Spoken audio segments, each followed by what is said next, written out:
welcome to Beyond the Canon, the Writers' Room. We are so thrilled to have Jeff Ho in the building. Well, on the Writers' Room and in a very virtual way. We are so thrilled to have Jeff here join us. Jeff, this is a beautiful thing about Zoom, right? That we actually be able to connect with people from all over the world. And Jeff, you are currently based in Toronto. Yes, Toronto, Canada. Toronto, kind of, and a place that I love. I visited Toronto many a time and really love it. And I particularly love Kensington Market. And it's not because I'm from London. That is to Kensington Market, but it's fantastic. It's such a great place. It's so dope. The food, the whole vibe, vintage shops. If you're into vintage shops, like that's the place to go to. So yeah. So Jeff, I feel like we're connected. I love Canada. See, a vintage Kensington. Great. Yeah. It's amazing. It's totally true though, because like Toronto is one of the most multicultural cities in the entire world. And Kensington really captures that. It's right next to Chinatown. You literally just go from one street to the other, get some dim sum, and then move over to your vintage shopping. It's perfect. That's exactly what I do, right? By the way. All day long. There's like amazing, I don't even know the name of it. I think Ravi Jain introduced me to, there was like this dim sum restaurant and it is so hella dope. There's always a queue and there's loads of tables and it's kind of like you go in and you think that's it. Oh no, there's another section at the back. Yes. Do you know what I'm talking about? I know exactly what you're talking about. I forget it off the top of my head, but it's like there's a little tunnel that you go through and then there's a whole back room and you pass the kitchen and you see all the chefs. Love so amazing. Like literally I love dim sum. I love it. I miss Kensington Market for that. Anyway, so Rue, I'm jumping ahead. Yes, it really is. Like, let's introduce Jeff. Let's introduce Jeff. All right, so Jeff, as we now know, is based in Toronto, but he's originally from Hong Kong. As a playwright, his works include Iphigenia and the Furies, which is produced by Saga Collectif, Antigone, produced by Young People's Theatre, Trace, produced by Factory Theatre, B Current Performing Arts, and he has held residencies with Stratford Theatre, Nightswimming, Cahoots, the Banff, is that Banff? Banff?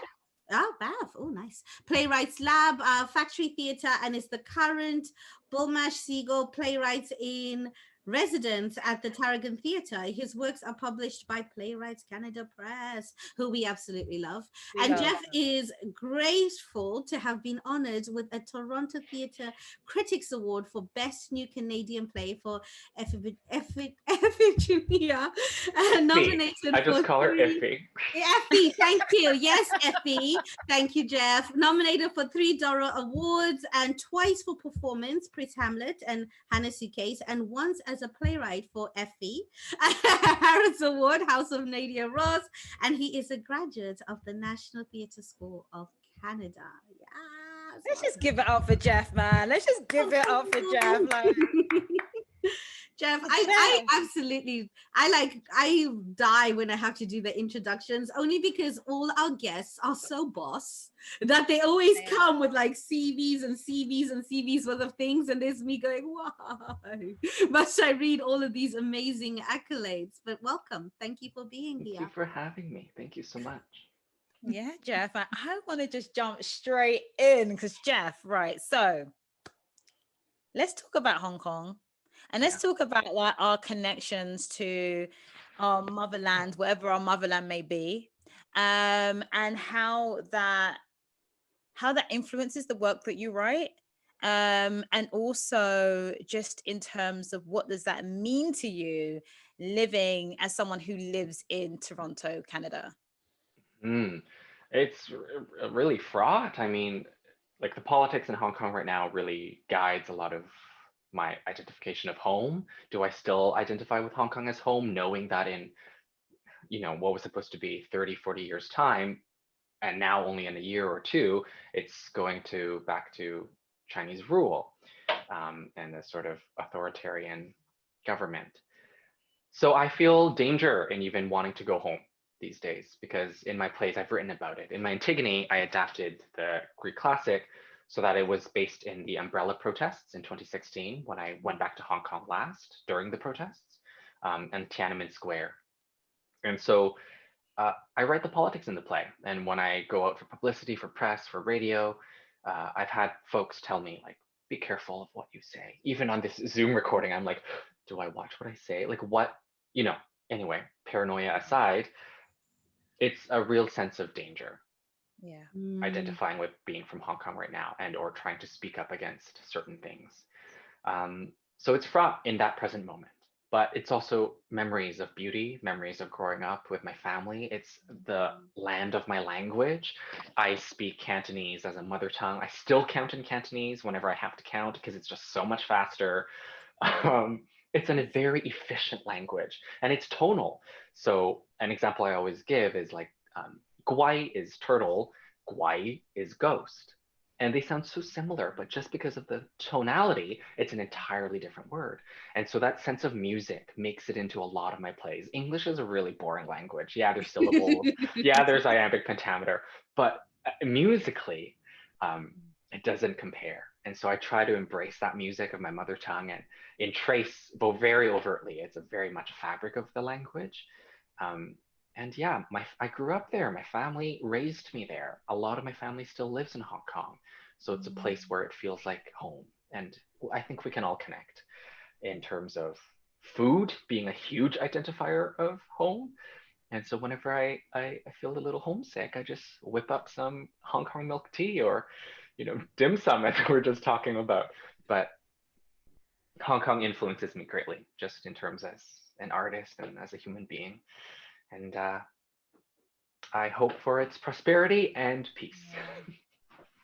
I mean, on a lighter note, when you do feel like you're missing home, when you do want to whip up some dim sum, or just call me and I will come and I will be there and I will be more than happy to have a meal with you, Jeff. Gladly. Yes, Gladly. yes. There's always time for dim sum. I agree completely. I'm right there too. I will eat dim sum with you guys. I'll ship some over to the Oh UK. my God, yes. Fly it over. I'm very curious to see what it'll look like. Exactly. How will it last? Yeah. When it arrives in London or LA to where Sim is right now. Oh, amazing. Yeah. Great. But we're literally just all over the place with the Zoom. The Zoom is like, but Jeff, I have to confess though, I don't know as much about Canadian theatre landscape as I would love to. Could you tell us a little bit more about it? Absolutely. Canada is huge. It's a huge country full of provinces, and each province is its own little ecology of theater. We're separated by giant mountains with the Rocky Mountains between sort of Alberta and BC. And so there's a lot of travel time.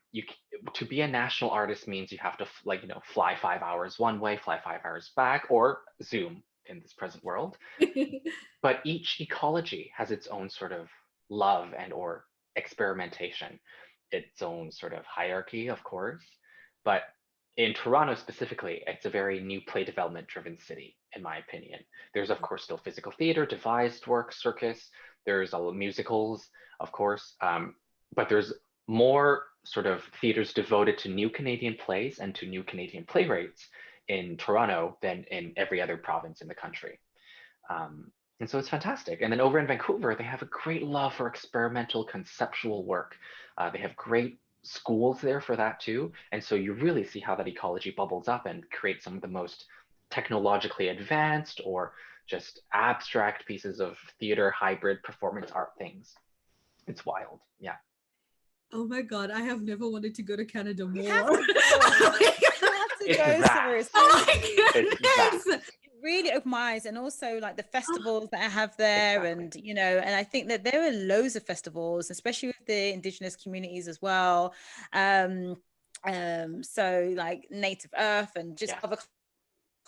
It's really fantastic. We need to go together. We'll go together, Saru. We'll do it. Oh my goodness, I am so there. But I absolutely I also love just how you speak about it, Jeff. I think your enthusiasm for it is incredible, like honestly, and I feel very enthused and very sort of excited about the work that they're doing there, simply from your perspective. Like that is wonderful. Canada. I love it. You gotta love this industry. or you got to love the art to maintain staying in the Very industry, true. right? Very Yeah. Exactly that. So let's talk about the art, Jeff. We were having a conversation. We had a little brief conversation, and it got kind of like, you know, we both were. I said something to Jeff's kind of really, and those that know me will know this is no surprise that I'm not a lover of Shakespeare. He was like when I said it, but I guess, you know, if I can contextualize it a little bit, in the sense that, you know, there's this notion around what a classic is.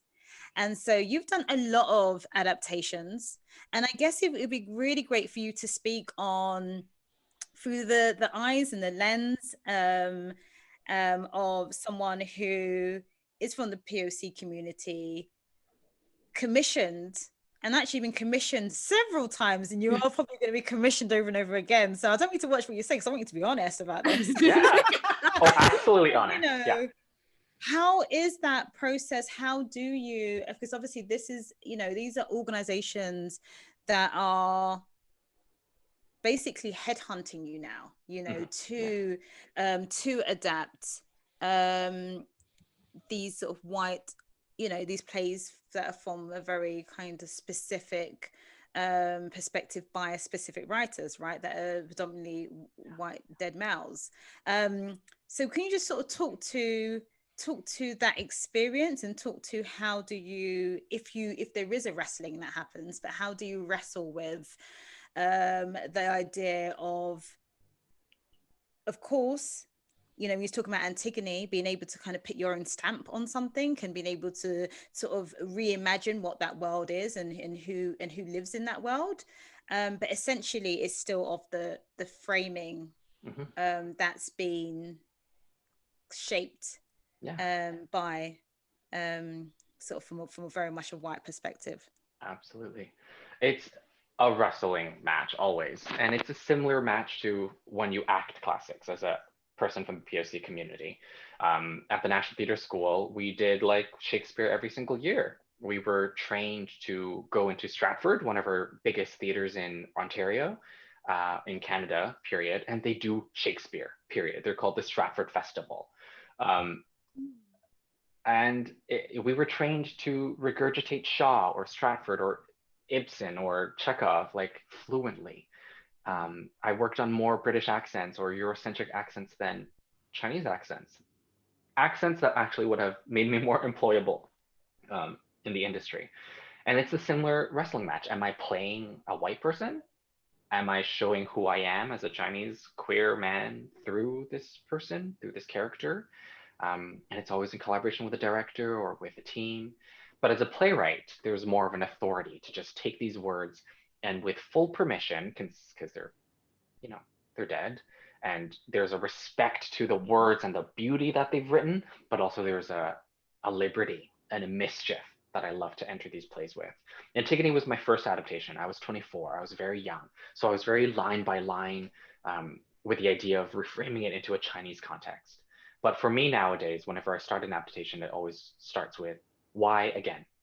Why this story again? And if I can't answer that properly, then I sort of just leave it. Or I just have to let it sit if it's a commission, and I have to figure out a way to do it. But with Antigone, the why again was because it was young people's theater. It was meant for high schoolers. So it was a way in for them to learn about the Greek classics, and through the Greek classic, also learn about a bit of Chinese history. And so for me, that was the intent for that. And something that the artistic director of Young People's Theatre, Alan McInnes, told me was that young people don't recognize classics. The first time they see Romeo and Juliet, it's not like as an adult. You're not like, oh my God, they're gonna, you know, commit suicide for love by the end of the play. It's new to them. The idea of a classic is taught, and what becomes canonical is taught and dictated by certain academia or certain theater organizations, certain people. But there are so many plays in our own cultures, in our very own cultures, that are canon. Exactly. You know? And so when we even say when I say Greek classics, I often go, it's just a Greek story that I'm taking on with full permission and full joy. With Iphigenia, I put the wrestling match right into the play.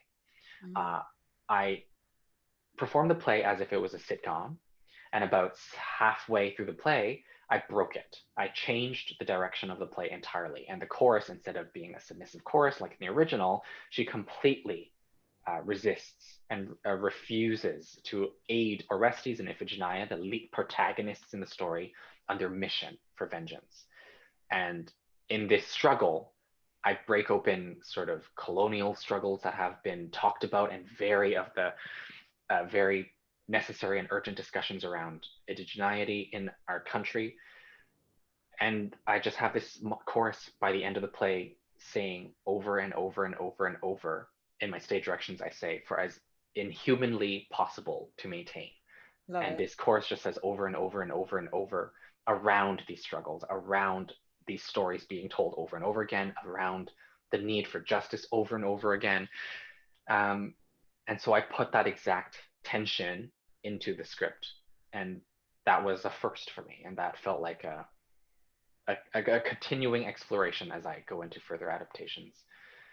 And I love that, because I think that's one of the central issues that I have with adaptations, especially of the classics, where the classics are seen as these precious things that can't be torn to pieces and that can't be like ripped apart. And actually, that's why one of the classics that I absolutely love is Harlem Duet by another Canadian writer. Ooh, Janet Sears. Sears.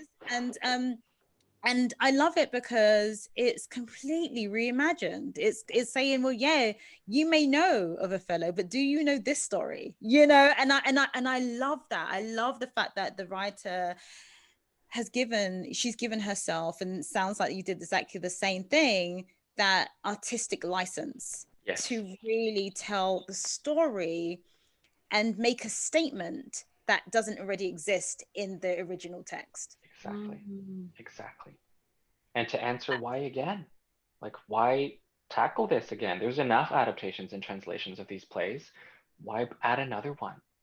Why not contribute more from my cultural lens? That's something that I wrestle with too, is, do I want to spend more time adapting these classic plays, or do I want to take this time now to expand Chinese Canadian works in this country? And my answer is both at the same time. Come at me. I'm going to do them. Why not? And more. Yeah. I love that. Fantastic. I love that. Yeah. I mean, can we talk a little bit more with regards to like East Asian Canadian representation? I mean, what exactly does it look like? I mean, is it quite difficult to be an East Asian practitioner in Canada? And also, what do you hope for the future? We're very, very fortunate in my generation that we had these pioneers right above us called Fujian Theatre. They were the first Asian Canadian theatre company in Toronto. And there's other Asian Canadian theatre companies in different provinces. There's VACT, Vancouver Asian Canadian Theatre in Vancouver. But Fujian really sort of came in within the last 25 years, and they just broke all the boundaries. And the founding artistic director, Nina Liakino, is now currently the artistic director of Factory Theatre. And we are so fortunate that she just rose and rose in the ranks of being a director, being a leader, being a dramaturg, and now being an artistic director of a new play development center that's not specifically East Asian, but centered around diversity. They paved the way in the sense of they introduced Chinese Canadian works or Southeast Asian works. Have you heard of Kim's Convenience? Yes, and that came to Netflix as well. That got on Netflix, definitely. Yeah. It started as a play, and that play started in one of Fujian's initial playwriting units. And so the ripples of how Fujian started and where it's led to has had a gigantic influence on Asian Canadian actors, playwrights, designers. Nina fostered and found me from the National Theatre School, and she was the one who told me to, I took out the book too early, sorry. She was the one who listened to Trace when I was 19 at NTS. And she said, you're a writer, you're gonna write this play. And she gave me the permission and She's amazing. Yeah, she gave me all the love and support and challenge. She's a very challenging artistic figure in a room. Yes. And she said, write this. And so she was also the director of this, but she worked so hard for so many years. And her story around Asian Canadian works was when she was doing her PhD or her master's. She was at University of Toronto looking up Asian Canadian plays in the school library, and she put it into the little internet archive library thing, and she couldn't find any. Yeah. And so she was like, what is wrong with this? And so she just started it herself. And with Fujian, there are so many figures from that have rippled on to so many. The current artistic director, David Yi, is one of our most prominent Asian Canadian playwrights, a Governor General's award-winning playwright. And yeah, the continued fostering of just new Asian Canadian talent is a huge thanks to the work they've paved for us. And so my hope is that I can carry a little bit of that to continue supporting organizations who support diversity, but also in my own way, finding mentorship in the way that Nina provided for me when I was so young for other writers. So education is a huge thing that I'm heavily committed to, mentorship, because I recognize that it is still hard for all of the work that these folks have put in. It's still a battle to get into rooms or as a playwright to be produced. When you're an Asian or a POC playwright, you can oftentimes just be asked to write from your perspective without the same freedom as a white writer being able to write anything. And so I wish for that too, a liberty and acceptance of our identities in whatever we want to write, whatever our passions are, not just the Chinese-centric plays. Yes, those are super important, but anything that writer wishes to write, irregardless of their skin color. And so that's what I want to foster and wish for in the future, that continues. Yeah. You have said so much that I want to just be like, I had to like literally sit on my hands and because there's so many things that you said that I really wanted to respond to. Yes, to Nina. And I think she's absolutely just amazing. She is a force to be reckoned with, and she is somebody who's, like you said, is definitely not only kind of carving out and, you know, creating sort of a path for herself, which is so uniquely hers, but also bringing other people along on that journey. And I think I just really kind of just a big salute to Nina because she is absolutely remarkable. And I actually want to, there's so much you've said, Jeff, and we are going to talk about this play and the illustration, because I really want to talk about that in a minute. But let's talk about just in terms of, you know, that leadership pathway, really. Like, so we've been Googling you, of course. And so in terms of you becoming an apprentice artistic director under Nina and Nina's amazing artistic directorship. I just wonder if you could really talk to that and what that experience, how that experience influenced you as an artist, but also as a leader as well. And if you can, you know, me with my artistic directors of the future hat on, there's always this question around who, I mean, this is very obvious answer in my mind, but I would love to hear your opinion on it.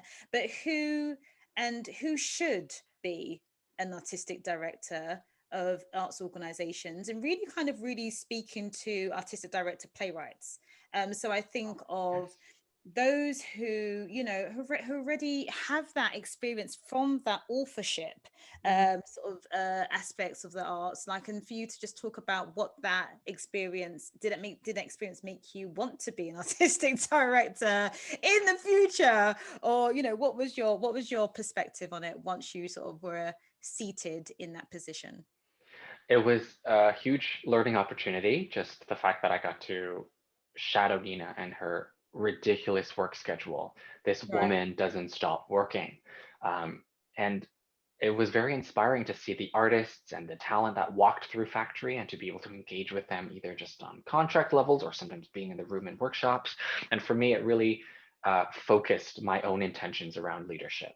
I do very well with one-on-one or chats like this. I'm very shy in real life. I'm an introvert by nature. I don't do well as an actor generally in any social settings, but I make a great dramaturg because I love listening, I love questions, and I love chatting about plays.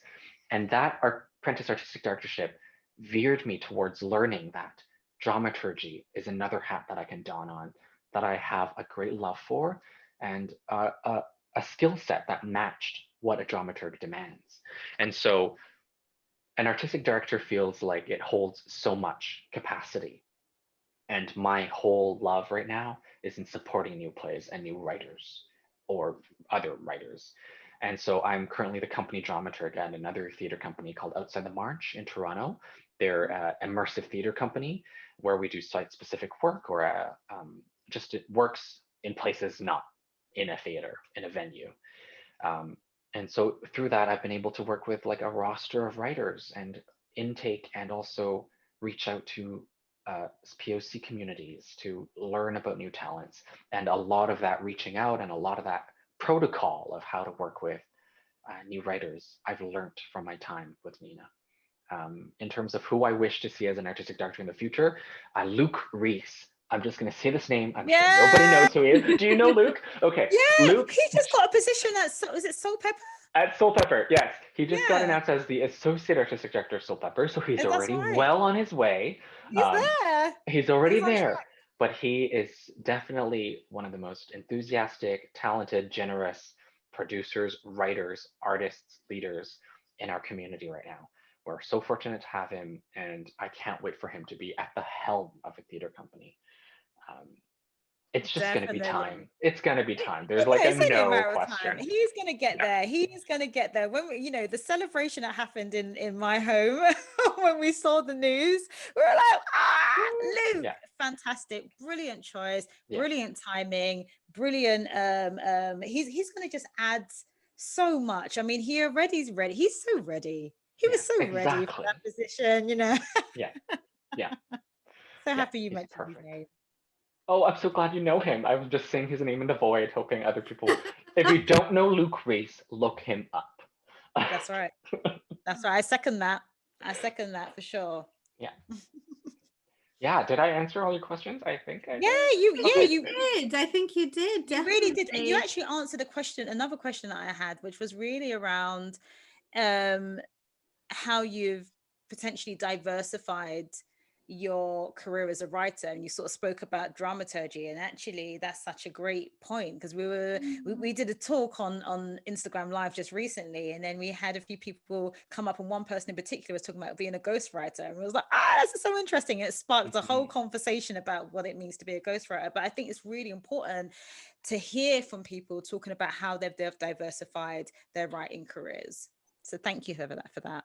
Yeah, I mean, can we also talk a little bit about your work as an actor? Because I mean, obviously you mentioned a little bit that you are a performer.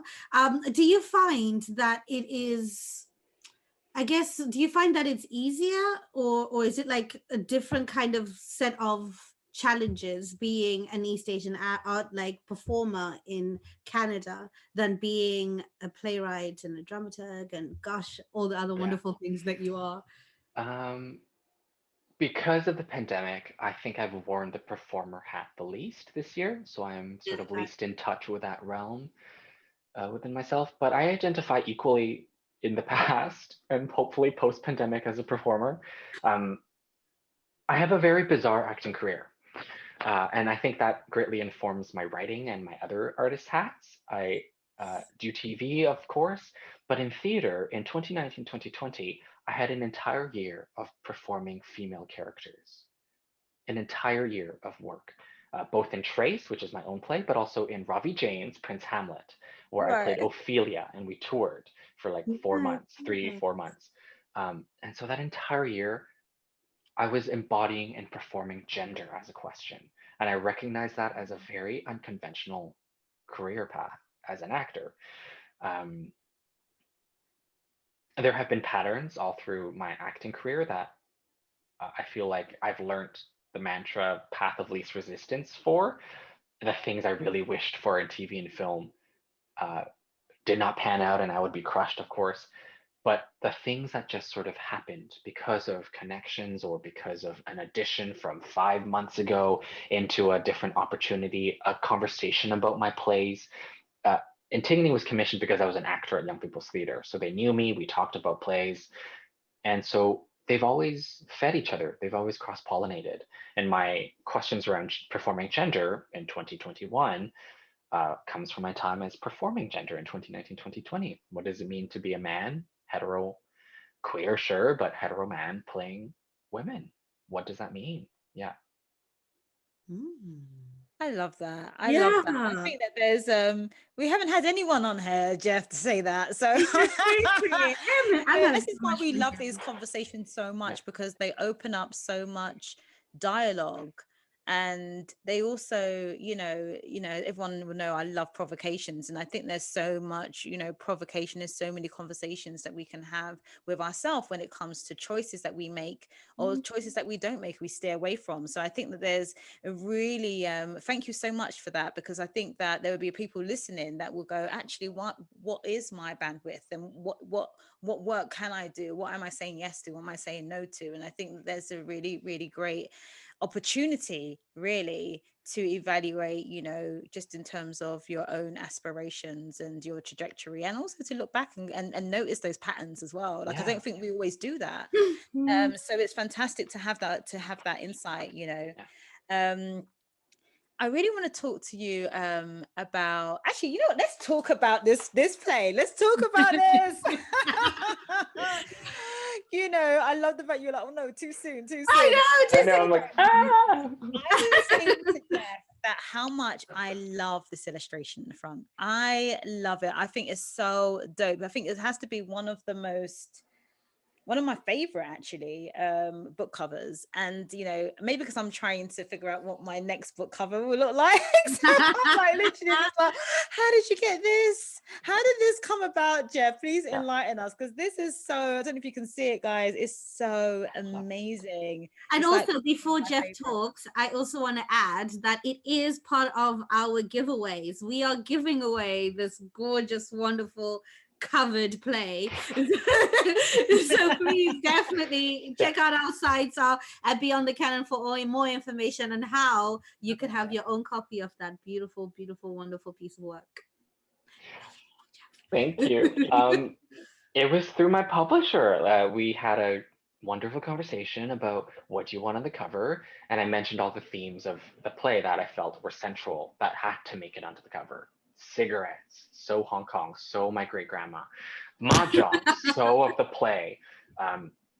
The skyline of Hong Kong, it's so iconic.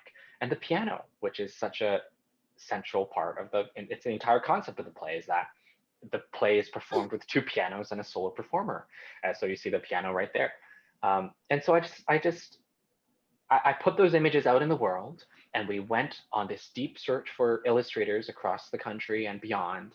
And we found Jeremy Leung, who's based in New York. And his work, if you look it up on his website, he has all his sort of portfolio, and they're a similar aesthetic that's flowy, gorgeous, contrasty colors. And he was also Chinese. So I was like, great, you'll understand the sort of hidden subtext of the play, the hidden messages that come from the skyline, the mahjong tiles. You'll know that authentically. You'll have heard those sounds. And that translated, I think, to the cover in a beautiful way that I'm so happy with. And the colors were just lush, and he introduced that sort of palette, and I was just like, yes, Jeremy, thank you. Yeah, ultimately it was a collaboration. But his first pass, like sometimes I've heard with publishers, like you can do like 2, 3, sometimes up to 5 passes with an illustrator being like, no, that's not what I want at all. But with Jeremy, this was his first instinct, and we were just like, that's it. Yeah, like in black and white without all the colors first, but just sort of the lines, the silhouettes of everything. He had it all on first go, and I'm so pleased. I think he's a genius. Yes, Jeremy. So amazing. and then just talk to us. And now we've spoken about the cover, let's talk about the play, shall we? Please, yeah. As much as we love your work, Jeremy, let's talk about Jeff. Okay? This was really inspired by your own personal story. Do you want to just talk about sort of like, what was that experience like writing from a person, so something that actually was anchored in your in a true autobiographical approach, as opposed to taking something else that you might have seen or read, something external to you? And was there any moments of going, ooh, am I like, should I just go and quickly talk to a relative to make sure it's okay to say this, to reveal this truth? Were there any of those moments? Absolutely. Yes, it would. Okay. The story of this play is vast and always comes from a really deep and now joyous part of my heart. So I always just have to acknowledge that it is deeply personal. It is full of love and lots of pain and intergenerational trauma explored in the work. But the inciting incident is that I ran away from home at 17 to go to theater school in Montreal. I ran away from Ontario because my mother, a single mom, did not accept my becoming an artist. You know, immigrant mentality of we did not move to Canada to have you wasted away and be an actor. Like, what the fuck is wrong with you? But it was rough, like screaming matches and a lot of fire between us.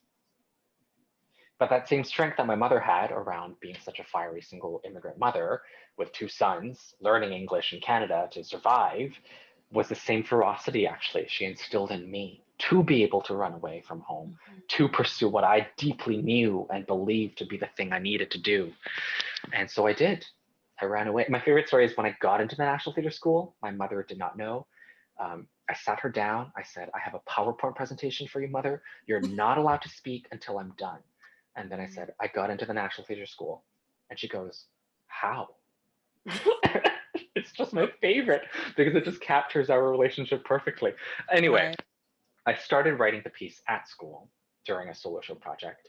And it started with the political incidents around my great grandmother's time in China in World War II, and how my great grandmother is really at the root of our family tree. Without her, none of our family would be possible.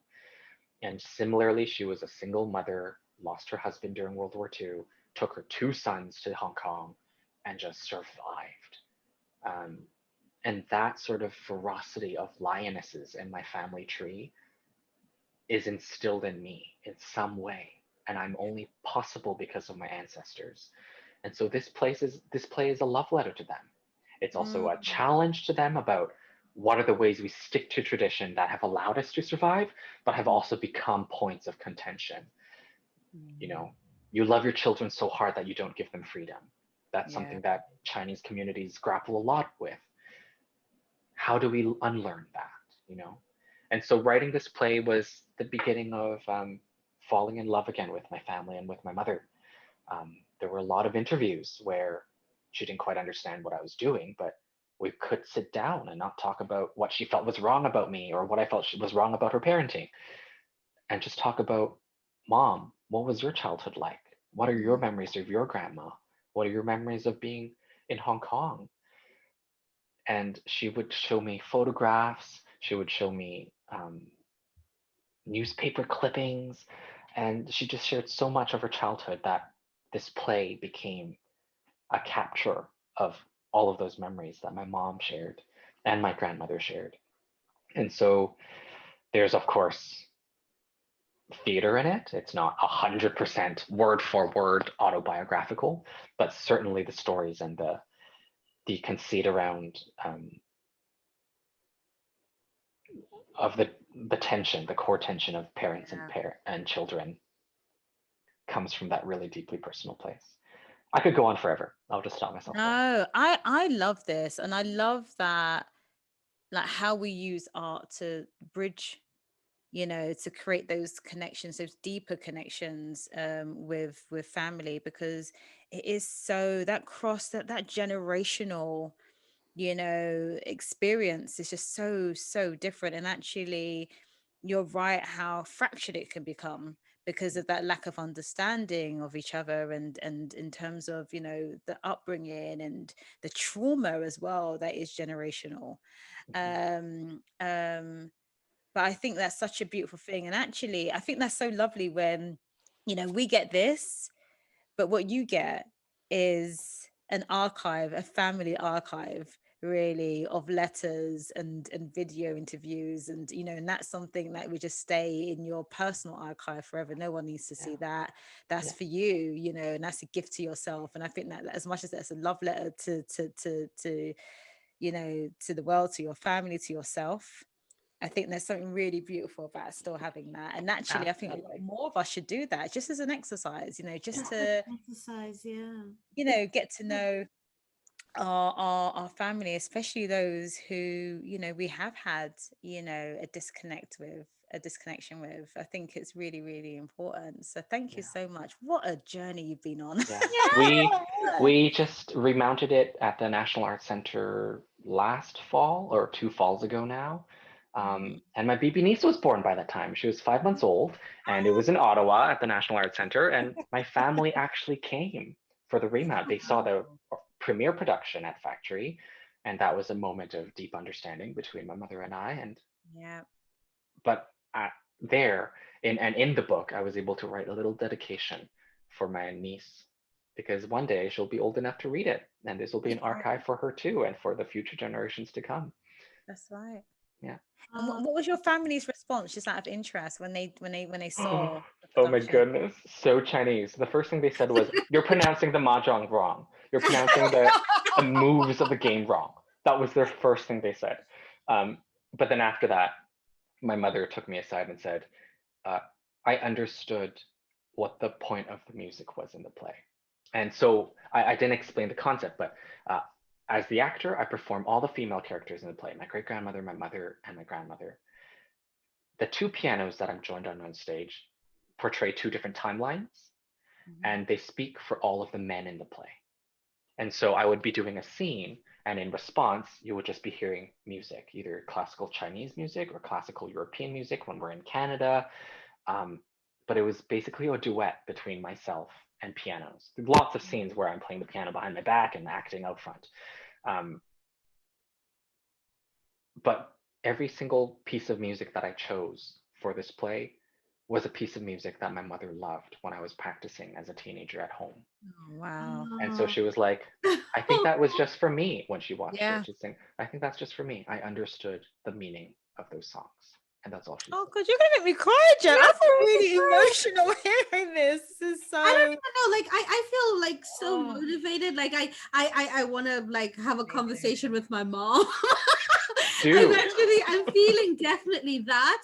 Do you know what? Honestly, I think there is something incredibly, I don't know, it seems simple, because I mean, like, but it isn't, like, to just have these conversations with people. Like I'm from Zimbabwe, so my family, I can't even like even just trying to unpack just how different you are and how different each generation has morphed. Recently, we had the first relative in our family pass away who elected to get buried here. Like everybody has always gone back home, and and it was one of those situations where everybody had something to say. Like it was really huge, and it still didn't even get resolved. In the end, it's like not okay right now. It's like everybody's still wherever they're sitting. But even to have a conversation, like just to have this scenario exist amongst all the generations and all the different perspectives, and just to look at it from a point of actually falling in love with your family again. I mean, Jeff, I am here for it, man. Like I genuinely am so moved right now. Just the idea that it is possible, that it takes time and understanding, that almost has to take you outside of yourself and into somebody else who exists on a completely different sort of generation and a different perspective. And then when you put in now, immigrants and, living in the diaspora, and oh my goodness, I'm very motivated by this. I'm gonna come back to this. Jeff, this is amazing. Thank you. Amazing. Super inspirational and so powerful. And it's got me. I mean, it's one of the reasons why I do this thing called Convos with Mom. I mean, me and my mom have always had a very, very close relationship, but we have this Instagram live and she absolutely loves it. But it gives us a chance to, even for those who I would consider we have a close relationship, but it's helped me to even understand my mom even more. and really not only understand some of her choices, but also have more of an intimate relationship with her experiences, you know, growing up, and yeah, I just think it's just such a beautiful thing to do. I definitely would encourage everyone to do it, but it's much more powerful when you've actually had such a breakdown and then to say we fell back in love again. You know, I just think that is just so incredible. Anyway, we can go on and on and on because I think that's just so emotional. Jeff, what are you doing to us, Jeff? No. And I don't know about you, but like one of the hardest things for my family and my parents to do is to say I love you to each other. It's just very foreign to, I guess, my family, but also to a lot of Chinese specific families. And nowadays I've made that like a mandate. Say I love you to my brother, say I love you to my sister-in-law, to my mother every time I can. And now they're saying it back. It only happened during this pandemic, but I'm seeing it. My mom will just like WeChat me and be like, I love you. Look, here's your niece. I love you. And it's these small little things, but it does take time. It took 20 years, and you know? what? And it's so funny how, sorry, because I could really go on and on about this because you're just kind of worms. But this is my last point, okay, everyone? We will move on. But what I will say is, it's so interesting when we become the parents. You know, when the dynamic changes, when it flips. You know, I think that sometimes you don't even see it happens quite seamlessly sometimes, and sometimes it happens because out of necessity. Something happens, someone gets ill or whatever, and then you take on the role of caretaker. But actually, I think that there is something that just happens when we know it's the right moment to have that conversation. You know what I mean? And there's an opportunity there, you know, and sometimes it happens with the younger generation, the generation that comes after us, that then asks the questions, you know what I mean? And they're the ones that, you know, soften the older generation, you know. But I really see it with my family. We've gone through so many sort of moments, and yeah, I just think there really is something about when the tables turn and actually it's your turn. It's your turn to do some of the mothering or the fathering or the Totally. you know. Totally. Yeah, absolutely.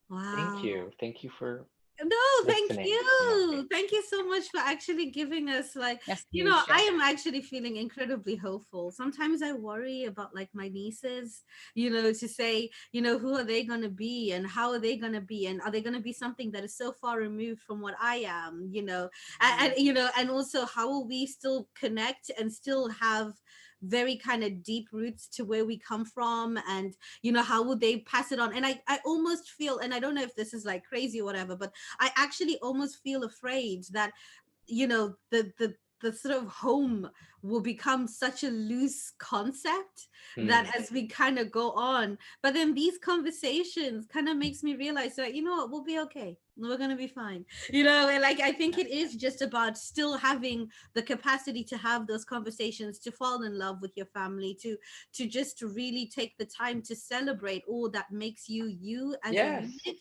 And I think that is just wonderful. Oh my goodness, Jeff. Definitely. Yes.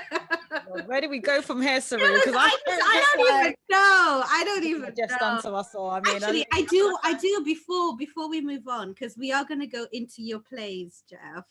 We are going to go into your show, but before we move on, Sim and I, like Sim mentioned earlier, we did do an Instagram live recently, and we wanted to sort of ask everybody what they sort of wanted to ask the writers, but now that we're pre-recording, they don't really get to do so.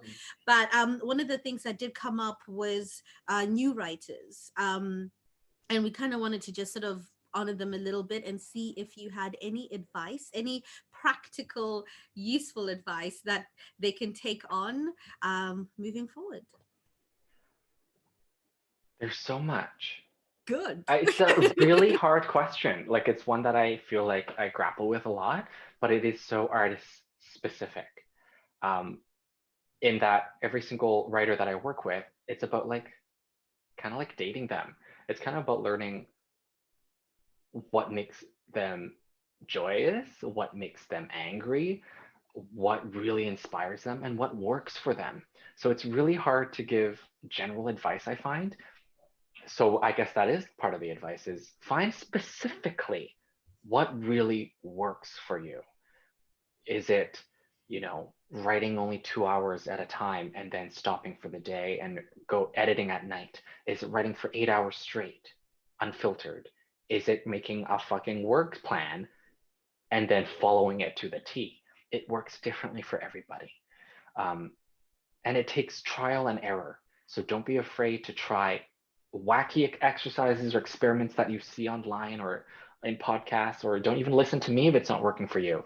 But it's most important to find what makes you productive and generative, because that is different for absolutely every writer. That's really practical, I hope. Yeah. Yes. And there's so much other like sort of industry specific or, reaching out specific advice for sure. But as a writer, definitely it just takes time to figure out how you work and how you get into that zone. And how do you work, Jeff? How do you get into the zone? I'm completely nocturnal. When I know I need to write, I don't sleep. I find that it's not healthy. So do not listen to me and do not follow my advice. But yeah, please do not do this at home. Yeah, so I make sure it's a weekend. I make sure I don't have other obligations. But I do carve out nighttime. I feel it's quiet. I feel I can listen in a different way. And that point of being tired and pushing on is when I find my greatest juice, which is so unhealthy, I know. But and I sort of acted as I write. That's part of my process. Is I did train as an actor, and as an actor, you really know what feels immensely juicy to speak. You know the words and the patterns and the poetry that just feels incredible to speak out loud. So I literally, as I'm typing, I'll be speaking as I type and acting all my parts. And I work from page 1 to the end of the play. I produce everything in one go. I don't stop until a draft is done.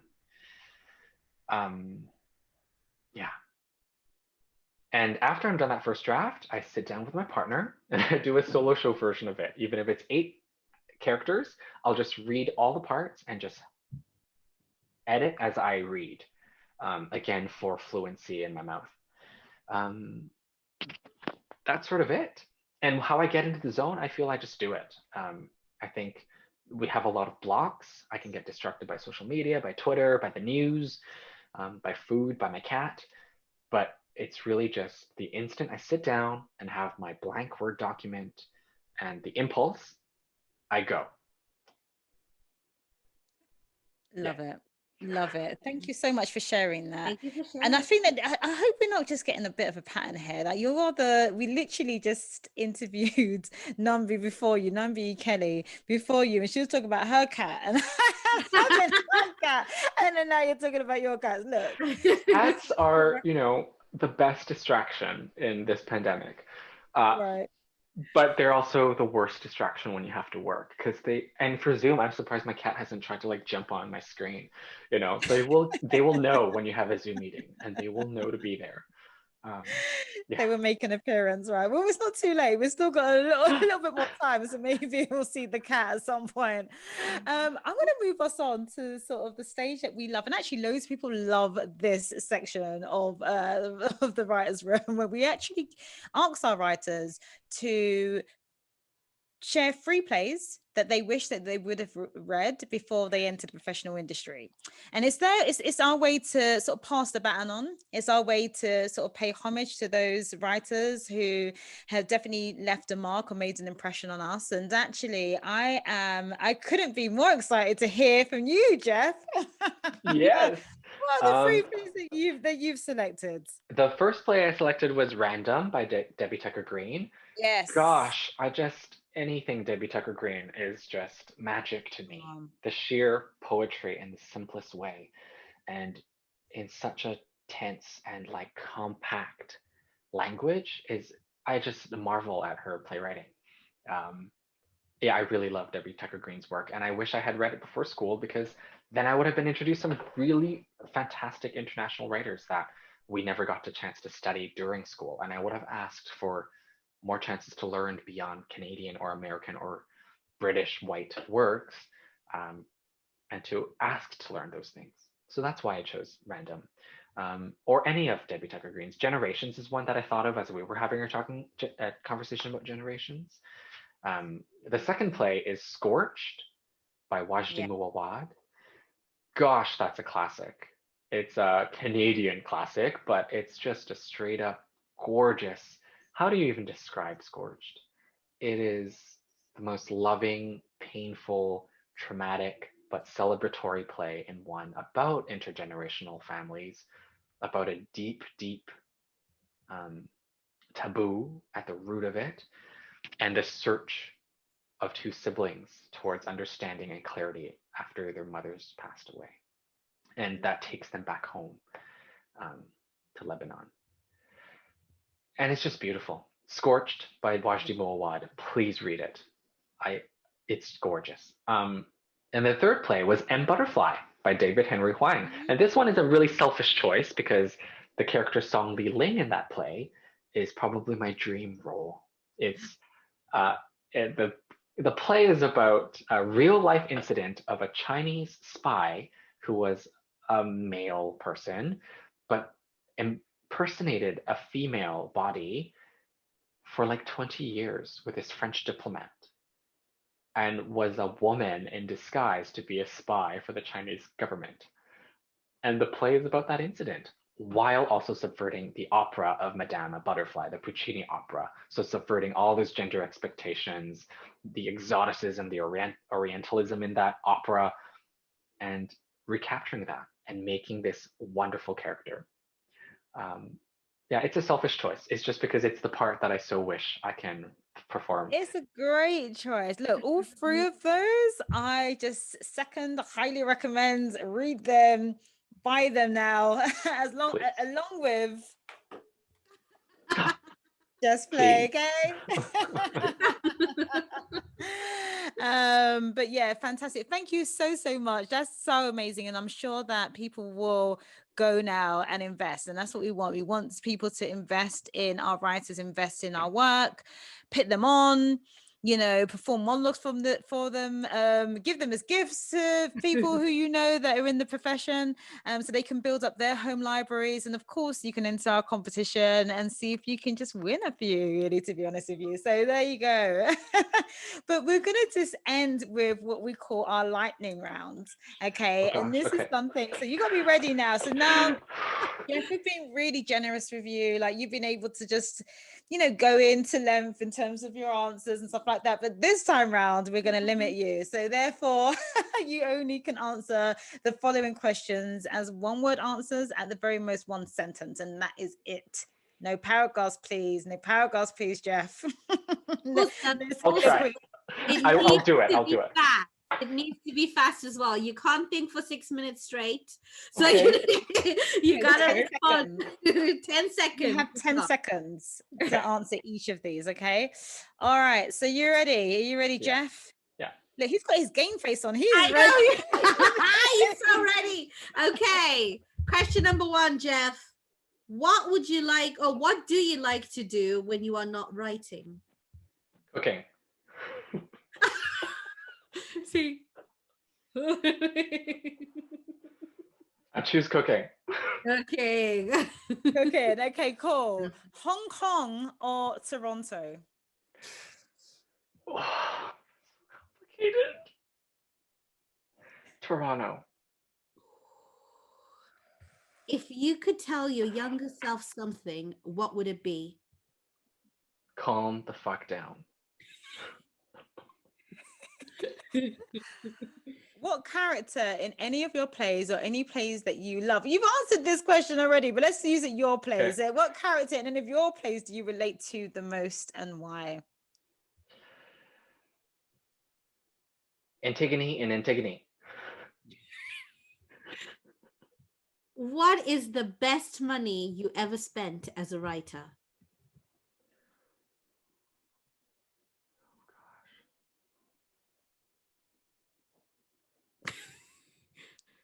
Oh my God, so many. I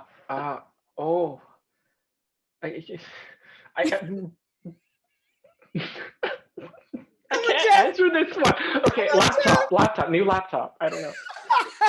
Practical one. The first thought was ice cream machine. Okay, I'm just gonna be honest and authentic. Ice cream machine. I have an ice cream machine. So 3 a.m. in the morning when I just need a snack on my unhealthy writing periods, I just have ice cream. I love that. Anyway, Jeff, you're cheating now. But anyway, okay, so next question. What's the best review you've ever received for one of your plays? I try not to. I don't. For Iphigenia, they were really great reviews.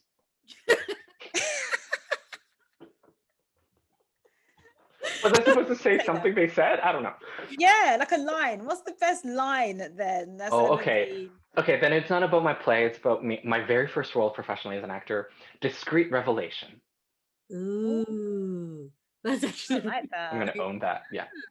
Yeah. Oh, yes. Okay. Next question. What one thing makes for a good story?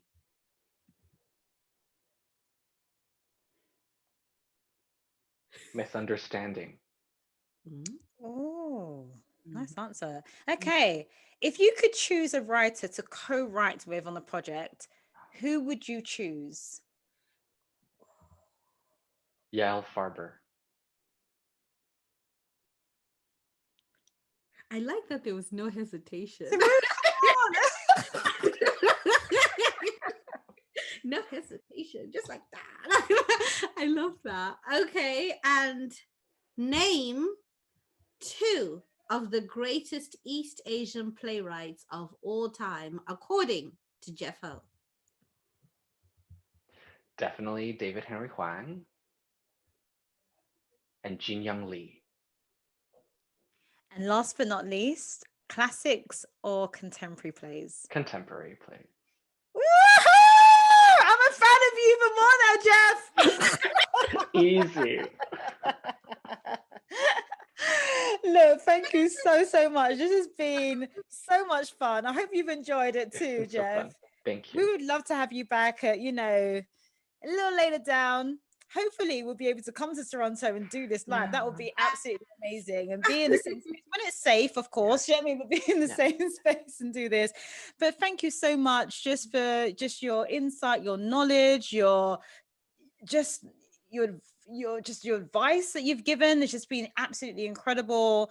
And your play recommendations as well have been fabulous. So thank you so much. And we loved seeing your expressions in that lightning round. I'm sure you'll look back and be like, laptop. Oh, ice cream machine is definitely a very good choice. I'm coming over, Jeff. It's like more that you've given me several reasons why we need to just like hang out. Absolutely. Very Absolutely. Jeff, Thank you. You're so amazing. Thank you for just being here, for sharing, for being so damn amazing. So it's been such a hoot, man. Like, definitely come back. If you don't, we'll kind of invite you back. Like, okay, don't scare him, Saru. Don't scare him. I'm the scary, intense one. It's always that. But no, it's been an absolute pleasure, and it's been so great. And I'm so happy that, all the people who sort of engaged with Beyond the Canon, the writer's room, got a chance to really kind of get into your wonderful brain and really sort of spend time with you for this past hour. Thank you, everybody. Thank you to both of you. This was so much fun, and thank you. That's all. Okay. Thank you. Thanks, Jeff. And if you love this one, definitely check out our other Beyond the Canon, the Writers' Rooms podcast, which you can find on Spotify, iTunes, Instagram. Help me out, Saru. YouTube. Facebook, anywhere you get your podcasts from. And also basically check out season 1 of Beyond the Canon, the Writers' Room as well.